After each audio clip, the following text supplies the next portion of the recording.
Another day, another sweeper. This time it's at Triple T's Sweepers in Toledo. This was a mystery pattern, and for me basically a mystery house and a mystery oil machine. Yeah, it just, as you can see here, they're hooking in the front part of the lane, but they're definitely not hooking down lane. That's pretty evident on the left lane. And on the right lane, as you can see there, a nice little 4-6. They're hooking early, but they most certainly are playable. They were just kind of tricky from start to finish, really, for me. But fortunately, I got to cross with two guys who I'm, friends with basically, is Mike Chichinski and Zach Tackett. I kind of say basically because I've only been up in this area for less than a year, obviously for those who know me. And so I'm still kind of getting used to them and, getting used to the bowlers in the area and getting comfortable around everybody. But, yeah. Just... I don't even know what to say. Just really struggle bus all event long. As you can tell here, there's just no... I just don't know. I don't know what to do.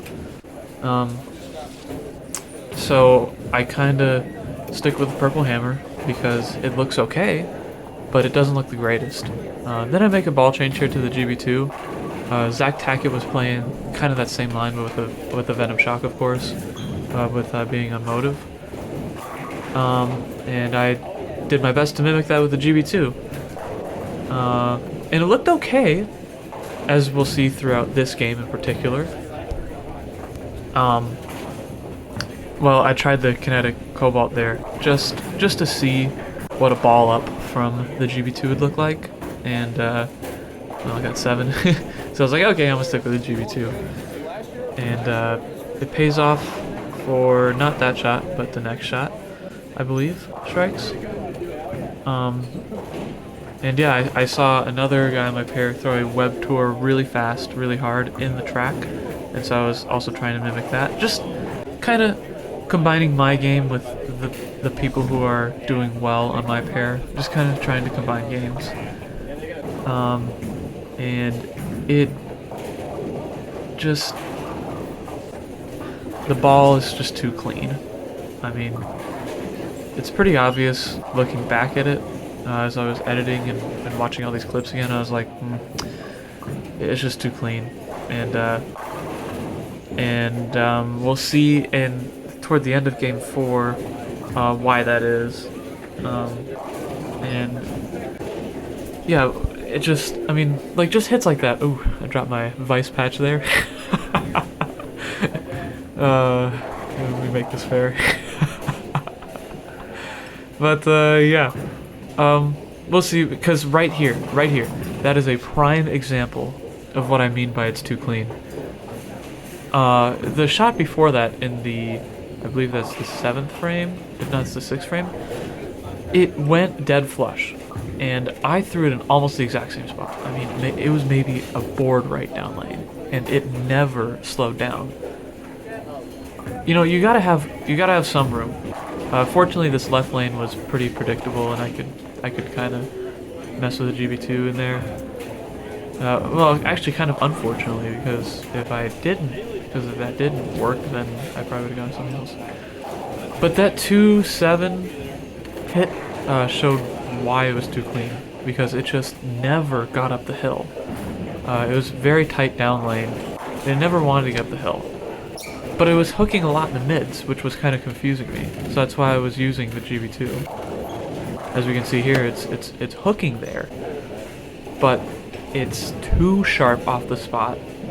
And when I get it too far right, it does that. It just pukes, and that was a little 5-7. Nice little 5-7 there. But unfortunately, I just didn't read that in time, and I do my best with the Cobalt here. It just... it's just, it's still too clean. I mean, look at that. That's, I get it a hair, I get it farther to the right, and I expect it to, shape off that spot, but it's never going to do that because of the cover stock. But hey, you just live and you learn. Yeah, we'll see a lot of 9 spares here. I went on a nice tear of that. Nice flat 10 there. That actually rolled over the thumb. There's no audio, or like you probably couldn't even hear it, even if it was at full volume, you probably couldn't even hear it. But yeah, then I decided to go to the sensor because I just figured it was not pushing through that part of the lane. But instead it's the opposite. I wanted to read before that part of the lane, and we'll see what I do in game 4 to make that happen, and well, what the look was on this entire time. But we 9 spared out here with the sensor, and we didn't record that shot, but it just went high. It just hooked early again. It hooked early and nosedived, so I make a move left, and bang! Of course the fill shot strikes. Just a classic there. Very nice strike to start off game 4. And there it is.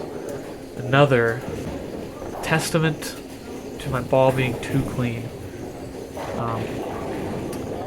And what I mean by too clean in this instance is there was a speed bump in the pattern, and generally speaking on speed bumps, you do not want your ball to hook late, and that's obviously what's happening here. My ball is hooking way too late. It's not starting up and revving up early, and then it's not hooking early. It's not trying to dig early. It's literally just trying to make one motion off the end of the speed bump. And obviously, the pattern's just too short for that. Now, here it is. The ball changed to the mindset.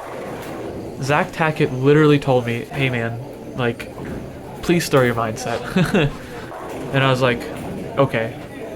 I had nothing else to do there. There's a nice little shot of me being depresso. But, yep. It just I mean, that just kind of says it all. That last shot said it all. It was just kind of depressing. Because, I mean, look at this. Like, had I had that idea down in game 1, I mean, there's no telling what I would have shot. So, yeah, it was just kind of frustrating. But, again, you live and you learn. And we just gotta move on. And there's my scores. I forgot to take a picture of the score sheet. But I finished 11th. It was a great day. I can't complain. And I'm ready to get on to the next one. Bye-bye.